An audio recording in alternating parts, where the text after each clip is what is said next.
Hello friend, आप सभी का हमारे यूट्यूब चैनल पर स्वागत है। आज हम पढ़ाने वाले हैं क्लास 10 विज्ञान, कार्बन तथा इनके यौगिक के बारे में। लेकिन आज का टॉपिक क्या है इस वीडियो में हम IUPAC का पूरा नाम सामने आपके लिखा है क्या, international union of pure and applied chemistry. यही है हमारा IUPAC का पूरा नाम।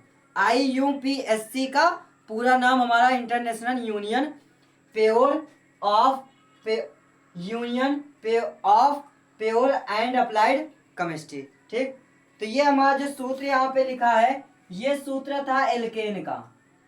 ठीक, लेकिन हम आज पढ़ेंगे क्या, एल्डिहाइड के बारे में। एल्डिहाइड के बारे में पूरा का पूरा हम अध्ययन करेंगे, केवल सिर्फ एल्डिहाइड।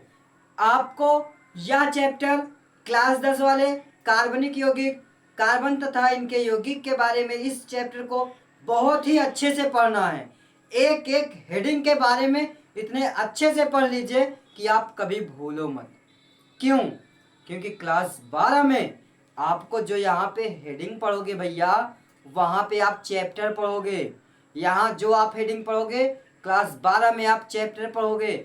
ना यकीन हो तो क्लास 12 की किताब आप उठा करके देख लीजिए, तो आपको समझ में आ जाएगा कि क्या सर जो कह रहे हैं सही है या गलत है, हमारे फायदे के लिए कह रहे हैं कि नुकसान के लिए कह रहे हैं। हर वीडियो में हम बार बार सही आपको समझा रहे हैं कि हर हेडिंग आपके लिए चैप्टर बन के आने वाला है।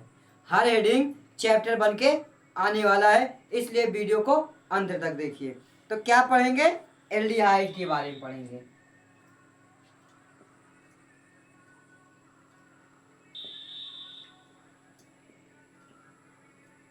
इसमें हम पढ़ेंगे एल्डिहाइड के बारे में, एल्डिहाइड यौगिक के बारे में पढ़ेंगे। इसका क्या होता है पहले हम जानते हैं, इसका क्या, इसका जानेंगे सामान्य सूत्र। इसका सामान्य सूत्र जानेंगे और प्लस में इसका क्रियात्मक समूह जानेंगे। दो चीज हमें जानने की आवश्यकता है इसमें। दो चीज जब तक जानेंगे नहीं, तब तक इसका हम परिभाषा नहीं बना सकते और इसका क्या नहीं निकाल सकते, IUPAC नाम नहीं निकाल सकते और साधारण नाम नहीं निकाल सकते। दो चीज निकालने के लिए सामान्य सूत्र, क्रियात्मक समूह, यानी समूह।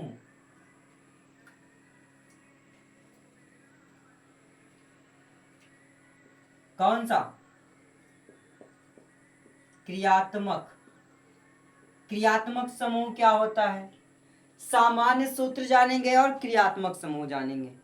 ठीक है, क्रियात्मक समूह पहले जानते हैं, सामान्य सूत्र आपको निकालने की ट्रिक सिखाते हैं। हर एक यौगिक जो कार्बनिक यौगिक है, इसमें हर एक टॉपिक का आपको सूत्र निकालना सिखा देते हैं। पहले क्रियात्मक समूह देखेंगे। इसका क्रियात्मक समूह होता है एकल बॉन्ड CHO। इसकी संरचना होती है, इसकी संरचना जो बनेगी सिंगल बॉन्ड C। अब देखिए हाइड्रोजन है, हाइड्रोजन को साइड में लगा देते हैं, डबल बॉन्ड में आपका ऑक्सीजन लगेगा। ये इसका संरचना हो गया। इसके क्रियात्मक समूह का संरचना क्या हो गया, सिंगल बॉन्ड पहले से था, हाइड्रोजन लगा, जो एक हाइड्रोजन बन गया आपका साइड में लग गया। कार्बन की संयुक्ता 4 होती है, डबल बॉन्ड में ऑक्सीजन लग जाएगा, कार्बन की संयुक्ता कंप्लीट हो गई। यदि हम यहीं पे एक हाइड्रोजन और लगा देते हैं यहाँ साइड में, ये तो क्रियात्मक समूह की संरचना हो गई। यदि क्रियात्मक समूह में क्या लगा दें, एक हाइड्रोजन और लगा देते हैं, तब हमें क्या निकल जाएगा, सूत्र निकल जाएगा। क्या? इसका सामान्य सूत्र निकालेंगे। सामान्य सूत्र कैसे निकलेगा, इसके पहले हम कई सारे सूत्र को बताएं क्या, CnH2n। अब इसमें क्या आगे प्रोसेस होगा वो ध्यान दीजिएगा। क्या होगा, n बराबर कितना है, n बराबर 1 है। यदि हम n बराबर 1 इसमें रखते हैं तो क्या बचता है, जो हमारा सूत्र जाकर निकलेगा। देखिए इसी में हमें कुछ ना कुछ जोड़ना या इंटू करना पड़ेगा। तो यदि हम n बराबर 1 रखते हैं तो 1H2 × 1। आ गया ना, n के स्थान पे 1 रखा गया है। अब बचा क्या, अगर 1 रखते हैं तो हमें यही पुनः जाकर मिल रहा है फिर से। अब इसमें क्या निकल के आया, ऑक्सीजन। यदि हम इसी में ऑक्सीजन लगा देते हैं और इसमें भी ऑक्सीजन लगा देते हैं तो यही हमारा क्या है, सूत्र है, CnH2nO। किसका सूत्र है, एल्डिहाइड का सूत्र है। किसका है, एल्डिहाइड का सूत्र। निकाल लिए ना सूत्र निकालना, तो चलिए अच्छी बात है, समझ में आ गया। तो आगे का भी सूत्र इसी प्रकार से हम निकालना आपको सिखाते हैं। चलिए अब आगे चलते हैं हम। अब आगे क्या जानेंगे, अब इसकी परिभाषा जानेंगे। इसका अनुलग्न क्या होता है, इसका अनुलग्न होता है अल। इसका अनुलग्न क्या है, अल है। जब कहीं पर भी क्रियात्मक समूह ये मिल जाएगा, क्या, क्रियात्मक समूह यदि कहीं पर ये मिले या तो ये मिले, तो समझ लेना अनुलग्न के रूप में क्या प्रयोग करेंगे, अल का प्रयोग करेंगे। किसका प्रयोग करेंगे, अल का प्रयोग करेंगे। ध्यान से सुनिए इसकी परिभाषा। वे कार्बनिक यौगिक जिसका सामान्य सूत्र, वे कार्बनिक यौगिक जिसका सामान्य सूत्र CnH2nO होता है, उसे एल्डिहाइड कहते हैं, उसे एल्डिहाइड कहते हैं। इसका क्रियात्मक समूह COH, एकल बॉन्ड COH होता है। और इसका क्या, IUPAC नाम ज्ञात करने के लिए अनुलग्न के रूप में अल का प्रयोग करते हैं। किसका प्रयोग करते हैं, अल का प्रयोग करते हैं। तथा इसके क्रियात्मक समूह को कम अंक दिया जाता है, तथा इसके क्रियात्मक समूह को कम अंक दिया जाएगा। क्या कम अंक दिया जाता है, जहां स्मॉल कार्बन की संख्या को प्रदर्शित करता है, जहां स्मॉल कार्बन की संख्या को प्रदर्शित करता है। समझ गए, परिभाषा ध्यान से सुनिए। वे कार्बनिक यौगिक जिसका सामान्य सूत्र CnH2nO होता है, उसे एल्डिहाइड कहते हैं। इसका क्रियात्मक समूह एकल बॉन्ड COH होता है। इसका IUPAC नाम लिखने के लिए अनुलग्न के रूप में अल का प्रयोग करते हैं, तथा इसके क्रियात्मक समूह को कम अंक दिया जाता है। इसके क्रियात्मक समूह को कम अंक दिया जाता है, जहां स्मॉल कार्बन की संख्या को प्रदर्शित करता है। बात क्लियर हो गई, समझ में आ गया। अब चले इसका IUPAC नाम देखते हैं। इसमें हम दो चीज देखेंगे, IUPAC नाम भी देखेंगे और साधारण नाम भी देखेंगे। इसका साधारण नाम भी होता है। तो जल्दी से स्ट्रक्चर को बना लीजिए, जिससे आपको परिभाषा लिखने में आसानी हो। चलो अब इसका क्या देखेंगे हम, IUPAC नाम और साधारण नाम दोनों देखेंगे।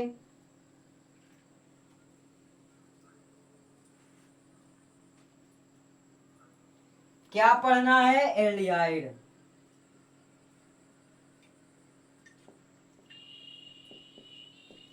एल्डिहाइड के बारे में पढ़ रहे हैं। सामान्य सूत्र क्या था इसका, CnH2nO। ठीक है, अब लिखेंगे एल्डिहाइड का सूत्र। क्या लिखेंगे, यहां पे एक सारणी बना रहे हैं।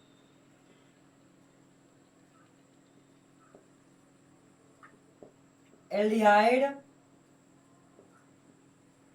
का सूत्र, एल्डिहाइड का सूत्र यहां पे देखेंगे। और क्या देखेंगे, साधारण नाम। साधारण नाम भी निकालना है हमें, इसी में हम साधारण नाम भी समझेंगे।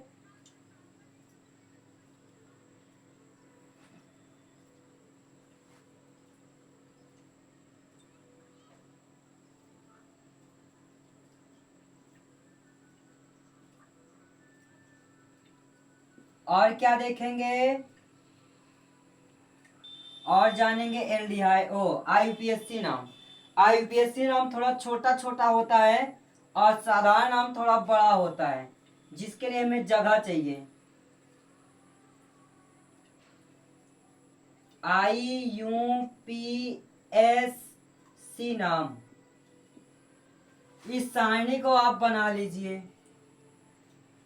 सारणी बन गई है। अब चलते हैं साधारण नाम आईपीएससी नाम देखते हैं। पहले जानेंगे सूत्र में हम रख करके n बराबर 1 देखते हैं। यदि हम n बराबर 1 रखते हैं तो क्या आएगा? n बराबर 1 रखेंगे तो क्या आएगा? C1। एल्डिहाइड का सूत्र क्या हो जाएगा? C1, चाहे लिखें या ना लिखें तो 2 एकम नाम 2। अब आगे क्या आया? O आया। या तो इसे हम इस रूप में भी लिख सकते हैं HCHO, इस रूप में भी लिख सकते हैं। इसका साधारण नाम क्या होगा?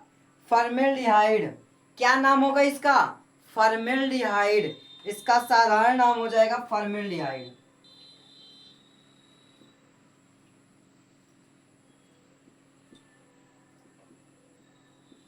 इसका साधारण नाम है फॉर्मेल्डिहाइड। इसे आप याद कर लीजिए। साधारण नाम फॉर्मेल्डिहाइड। आईयूपीएसी नाम, कार्बन का नाम 10 लिखा ही है, बस इसमें क्या लगाना है? अनुलग्न इसका क्या था? इसका अनुलग्न था अल।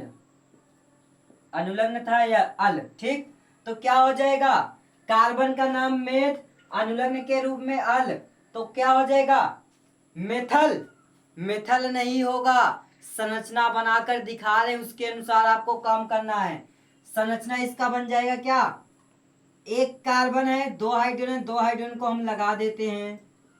डबल बॉन्ड में ऑक्सीजन लगा देंगे। हाइड्रोजन और कार्बन के बीच में कितने बॉन्ड है? एकल बंध है। एक कार्बन का नाम मेथ है और कार्बन और हाइड्रोजन के बीच में एन है। एकल बॉन्ड एन, एकल बंध आया तो एन लग गया। और ये किसका समूह है? क्रियात्मक समूह, एल्डिहाइड का अनुलग्न अल। तो क्या नाम आ गया इसका? मेथेनल। मेथेनल आया। समझ में आई बात? क्लियर? समझ में आ गया? क्या संरचना बनाया? इसका संरचना बनाया, एक कार्बन है, 2 हाइड्रोजन है, तो 2 हाइड्रोजन को हमने लगा दिया। अब ऑक्सीजन बचा था, ऑक्सीजन की भी डबल बॉन्ड होते हैं, कार्बन के भी 2 बॉन्ड खाली थे, जिसे डबल बॉन्ड में हमने लगा दिया। यहाँ पे ये कंफ्यूज मत होना कि डबल बॉन्ड के लिए इन का प्रयोग करते हैं, डबल बॉन्ड के लिए क्या इन का प्रयोग करते हैं, लेकिन नहीं, यहाँ पे कार्बन और ऑक्सीजन के बीच में है डबल बॉन्ड, इसलिए इसका प्रयोग नहीं करेंगे। कार्बन और हाइड्रोजन के बीच में सिंगल बॉन्ड है, इसलिए एन का प्रयोग करेंगे। अभी आगे आपको समझ में आएगा क्यों ऐसा हुआ। तो ये समझ में आ गया पहला। अब देखते हैं आगे। चलिए अब क्या लेते हैं हम? n बराबर 2 लेते हैं। यदि अगर हम n बराबर 2 लेते हैं तब क्या जाकर के यह बनता है, तब ये जाकर के हमारा बनेगा। यदि हम n बराबर 2 ले लें, क्या n बराबर 2 लेंगे तो C2 हो जाएगा। क्या हो जाएगा? C2 और 2 दूना 4 H4O। इसे या तो फिर हम इस रूप में भी लिख सकते हैं। हम कैसे लिखेंगे? जब इसकी संरचना बनाएंगे ना, तब हमें पता चल जाएगा कि इसकी अगली प्रोसेस संरचना कैसे बनता है। कितने कार्बन? 2 कार्बन, ठीक। किसके सूत्र में रखा है? एल्डिहाइड के सूत्र में रखा है। एल्डिहाइड के सूत्र में क्या होता है नहीं पता है, संरचना में आप भूल गए मान लेते, कोई दिक्कत नहीं है, कोई टेंशन नहीं है। कितने हाइड्रोजन है? 4 है। एक हाइड्रोजन इस पे लगा दो, एक इस पे लगा दो, एक इस पे लगा दो। कार्बन की संख्या कितनी होती है? 4। इस कार्बन की बैलेंस पूरा हो गई। हाइड्रोजन कुल कितने लगे? 3। अब एक हाइड्रोजन बचा है, एक हाइड्रोजन और लगा दो, 4 हो गए। अब बचा क्या? ऑक्सीजन बचा है। तो ऑक्सीजन क्या करेगा? डबल बॉन्ड में यहां पे लग जाएगा। तो इसे हम कैसे लिखेंगे? CH3 लिख सकते हैं। CH3 और CHO, क्या हुआ, सूत्र में रखा तो ये बना, संरचना बनाया तो ये बना, ये संरचना सूत्र बन रहा है, ये यौगिक सूत्र में रखने के बाद ये बन रहा है और ये संरचना सूत्र बन रहा है। ठीक, क्लियर हो गया। अब इसका साधारण नाम दो होते हैं, इसके साधारण नाम दो प्रकार के होते हैं। एक होता है एसीटेल डिहाइड, एसीटेल डिहाइड होता है, कौन सा होता है, एसीटेल डिहाइड, एसीटेल डिहाइड होता है। दूसरा क्या नाम होगा, इस संरचना से आप इसका दूसरा नाम निकाल सकते हैं। इसी प्रकार से आगे सारे के सारे साधारण नाम निकालते जाएंगे। इसे हम जब दो भाग में डिवाइड कर देते हैं, किसमें, दो में तोड़ देते हैं, तो इस पे क्या हुआ, एक हाइड्रोजन की कमी आ गई। एक हाइड्रोजन की जब कमी आ जाती है तब वहां पे इल का प्रयोग करते हैं। हम इसके पहले वीडियो में बताए हैं कि इल का प्रयोग कब करते हैं, लिंक में दिया गया है, आप जा करके देख सकते हैं कि क्या वहां पे हमने पढ़ाया है एल्किल और एल्कोहल। एल्किल और एल्कोहल क्यों बताया, एल्किल हमने इसलिए बताया कि एल्कोहल से ही स्टार्ट होता है इल का प्रयोग करना।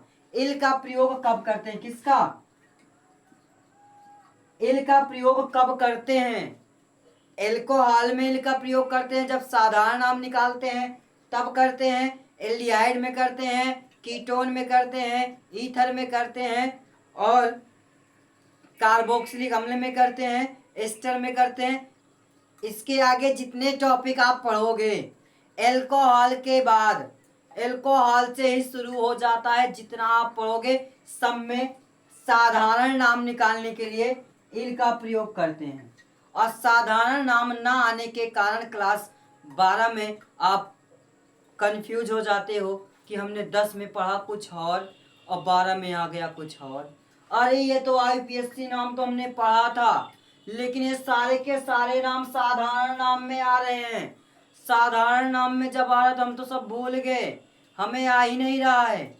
इस वजह से एल्किल, ये इल का प्रयोग कब करते हैं, जब आप एल्किल जा करके आप अध्ययन करेंगे तो, किसका, एल्किल का।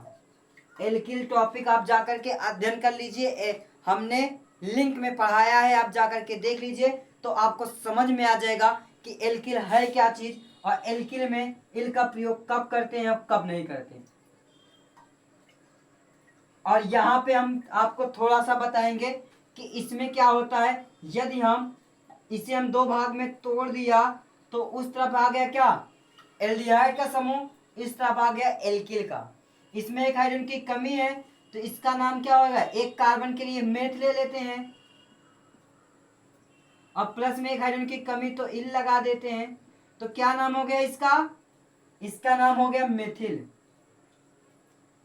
इसका क्या नाम हो गया, मेथिल। ये किसका क्रियात्मक समूह है, एल्डिहाइड का, तो इसका लिख लेंगे एल्डिहाइड।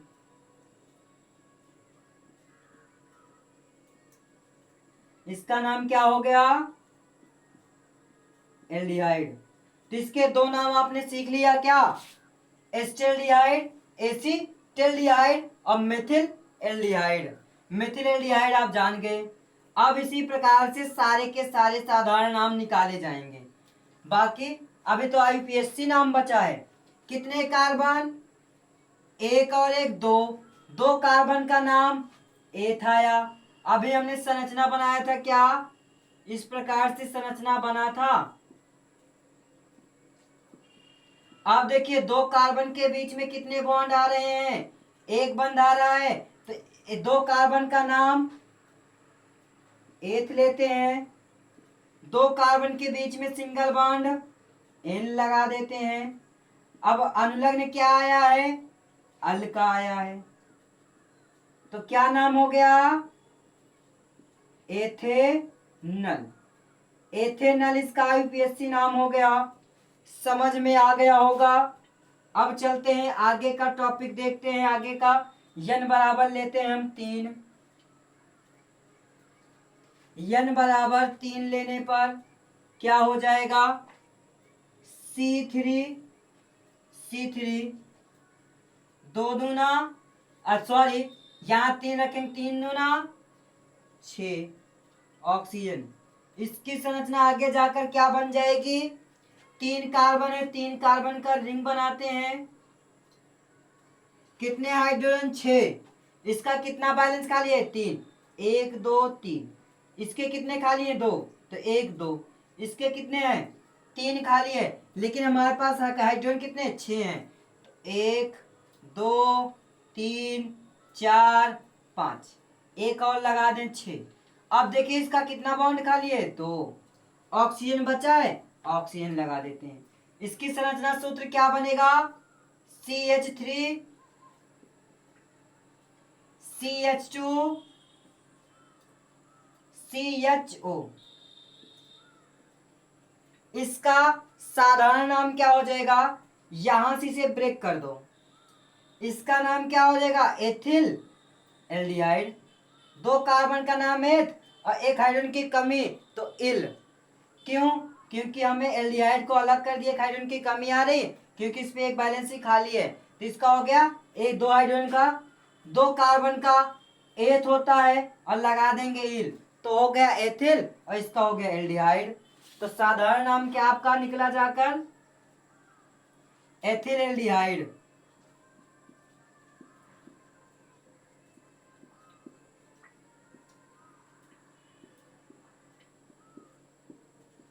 Ethyl aldehyde.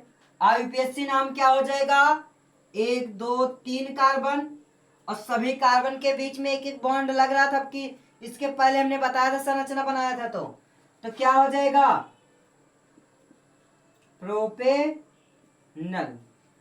प्रोपेनल हो जाएगा। आगे n बराबर 4 लेते हैं, C4H 4 दूना 8 O, या तो इसकी संरचना बन जाएगी आपका CH3 CH2 CH2 CHO, 1 2 3 4। अब यहीं से इसका ब्रेक कर दीजिए, तो क्या हो जाएगा, प्रोपिल। उसके बाद एल्डिहाइड, एल्डिहाइड हो गया। अब इसका आईयूपीएसी नाम क्या हो जाएगा, 4 कार्बन का ब्यूट हो गया और हो जाएगा ब्यूटेनल। आपको समझ में आ गया होगा। इसी प्रकार से सबके साधारण नाम लास्ट में एल्डिहाइड अलग कर देंगे, एल्डिहाइड का जो क्रियात्मक समूह था उसे अलग कर देंगे और जो शेष बचेगा उसमें इल लगा देंगे। कार्बन को काउंटिंग करके इल लगा देंगे, तो हो जाएगा हमारा butyl aldehyde, pentyl aldehyde, hexyl aldehyde, heptyl aldehyde, octyl aldehyde, nonyl aldehyde और उसके बाद डेकिल एल्डिहाइड। ये हमारा साधारण नाम हो गया। आईयूपीएसी नाम क्या हो जाएगा, butanal, pentanal, hexanal, heptanal, octanal, nonanal, decanal. समझ में आ गया। इसी प्रकार से इसके सारे साधारण नाम और आईयूपीएसी नाम निकाले जाएंगे। यदि आपको वीडियो पसंद आई हो तो जल्दी से हमारे चैनल को सब्सक्राइब करें, साथ में बेल आइकन दबाना न भूलें और लाइक करना तो बिल्कुल ही ना भूलें। वीडियो को अंत तक देखने के लिए धन्यवाद।